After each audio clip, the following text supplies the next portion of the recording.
Hello again, this is David Nance talking about happiness some more.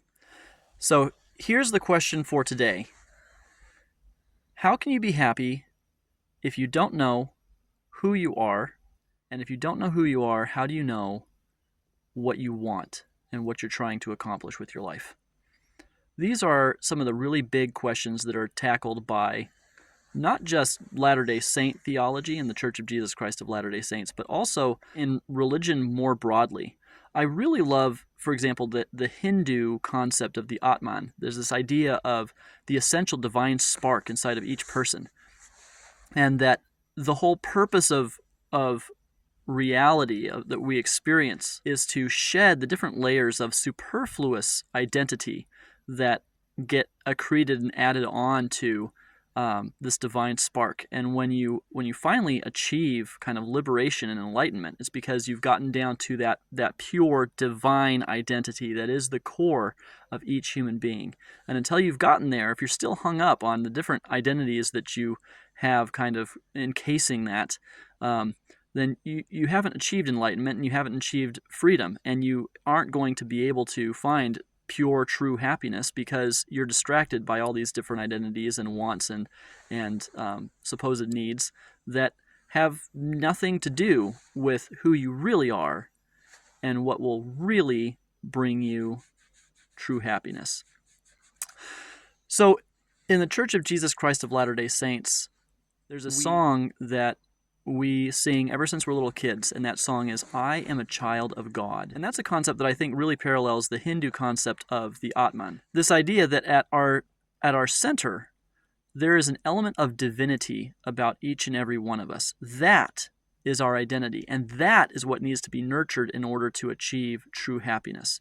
There are other identities that go along with that. There have been talks recently where our identity as children of God is paralleled by our identity as children of the covenant and as disciples of Jesus Christ. And those two identifiers become core to how we pursue the development of our divine identity and of our happiness, the happiness that our Heavenly Father wants us to be able to inherit from Him.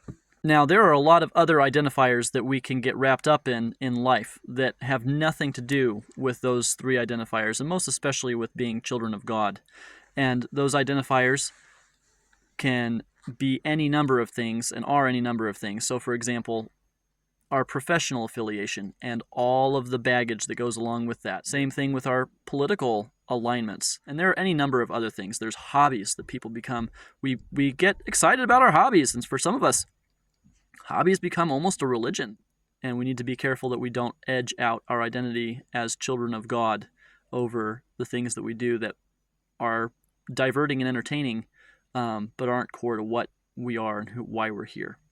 So I think that brings us to the question of, are we really children of God? That's a big question. If that's true, it should influence everything else about how we run our lives and how we prioritize things. And one of the main points of the doctrine of the Church of Jesus Christ of Latter-day Saints, and one of the key primary assumptions, one of the foundational principles, is that God answers prayer about that sort of thing. If we ask Him to let us know if He's really there, if He really does care about us, and most importantly, if we really are His children, our premise is that God will answer those prayers. And so you and I can know that core identity is real, and that we can let go of other identities in order to kind of slough off the layers of superfluous reality and come back to the way that God sees us and the way that we really are. And then as we develop that identity and reform our worldview around that identity, then we become able to see what happiness is made out of and how we can implement and incorporate that into the way that we live. That becomes the key to achieving happiness. And the beautiful thing about it is we don't have to guess, we can know. And that has been my experience. And so I would like to just, bear my testimony that I know that you are a child of God and that you can know that if you will ask. with that in mind, I just want to wish all of you a best day ever. And may you rise to your potential and your real identity as a child of God.